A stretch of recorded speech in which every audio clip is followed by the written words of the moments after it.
Madame Kalele, la famille Kalele, les enfants, les petits-enfants. J'ai beaucoup d'émotions, je ne sais pas comment parler ici, en l'absence du professeur Kalele.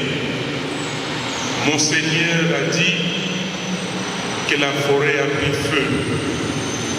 Il a dit aussi que les baobabs est tombé. Et nous avons perdu une icône. C'est lui qui nous inspirait. C'est lui qui nous rappelait l'histoire du Congo, l'histoire politique. C'est lui qui, par ses analyses, nous avons tenu depuis les FAC, Force acquise au changement, la dynamique de l'opposition, l'Amouka aujourd'hui. Kalele, le professeur Kalele a été pour nous un éclairage. Comme j'ai dit dans un tweet, qu'on ne sait pas comment la Mouka va fonctionner sans cet éclairage du professeur Kalele. Mais Dieu est Dieu, c'est lui qui donne, c'est lui qui reprend. On ne peut pas commencer à questionner pourquoi il nous a pris le professeur Kalele au moment où nous avons tant besoin de lui. On préparait avec son fils et les membres de la Mouka son anniversaire, c'est 80 ans, au moment où on nous a dit, voilà, le professeur est reparti à l'hôpital. Dieu a décidé ainsi et nous allons simplement dire merci à Dieu pour nous avoir fait connaître cet homme de science, ces professeurs d'université, ces politiciens aguerris. Merci à vous.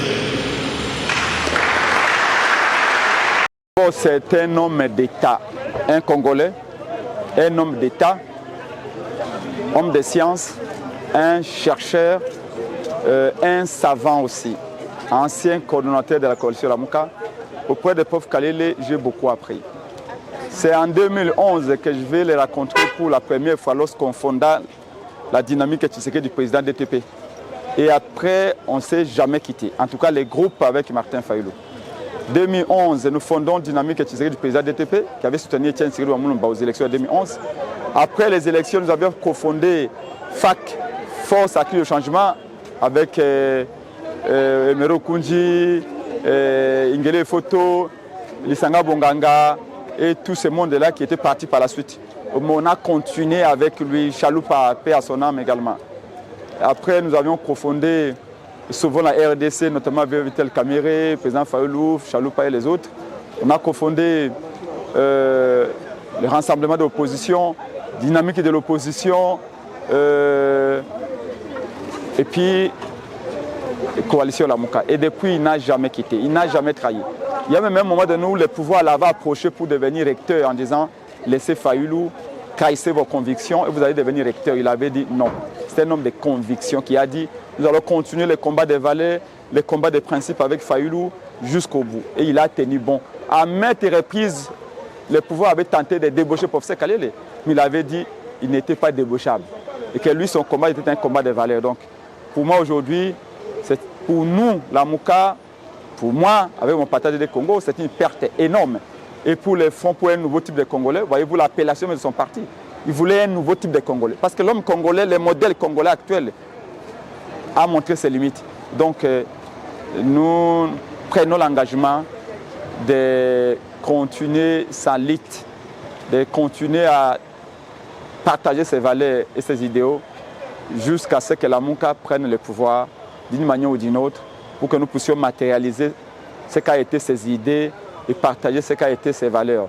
L'homme est parti, mais ses idées vont lui survivre et nous allons l'honorer de la plus belle manière en prenant le pouvoir pour que ses idées soient diffusées dans tout le Congo.